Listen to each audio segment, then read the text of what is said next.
हुकूमत और तहरीक इंसाफ के दरमियान राबतों और मुज़ाकरात पर भी सवालिया निशान लग गया। ज़राए हुकूमत और PTI के दरमियान राबते बहाल होने का दावा किया तो लीगी रहनुमाओं ने उसकी तरदीद कर दी। अता तारड़ ने वाज़े किया कि वज़ीर आज़म और असद कैसर की कोई मुलाकात नहीं हुई। जावेद लतीफ़ ने कहा कि मुज़ाकरात होने चाहिए, इसमें कोई हर्ज नहीं।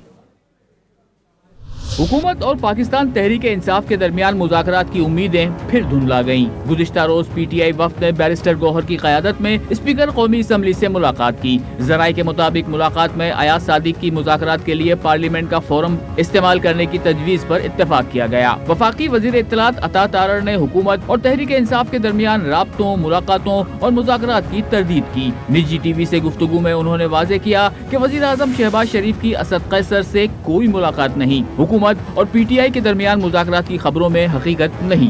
को कैटेगोरिकली डिनाई करता हूं कि कोई ऐसी मुलाकात वज़ीर आज़म साहब की और असद कैसर साहब की वहां पे नहीं हुई। ये क्योंकि ताज़ियत करने बहुत से लोग आ रहे हैं, वहां पे ज़रूर हमारे पार्टी के रहनुमाओं की उनकी पार्टी के रहनुमाओं से मुलाकात हो रही है, मगर बाज़ाब्ता तौर पे अगर कहा जाए कोई बातचीत का आगाज़ हो गया है, नेगोशिएशन शुरू हो गई हैं और वो जो कमेटी बनाई थी वो फाल हो गई है, तो इसमें हकीकत नहीं है। वज़ीर दिफा ख्वाजा आसिफ का कहना था कि मुज़ाकरात अच्छी बात है, मगर बानी PTI की गारंटी कौन देगा, वो तो दिन में कई रंग बदलते हैं। लीगी रहनुमा जावेद लतीफ़ ने निजी TV से गुफ्तगू में बावर कराया कि अपोजिशन मुज़ाकरात करना चाहती है तो हुकूमत को चाहिए कि बात करे। गुज़िश्ता रोज सुन्नी इत्तेहाद कौंसिल के सरबराह साहबजादा हामिद रजा ने भी हुकूमत और तहरीक इंसाफ के दरमियान मुज़ाकरात का इम्कान जाहिर किया था।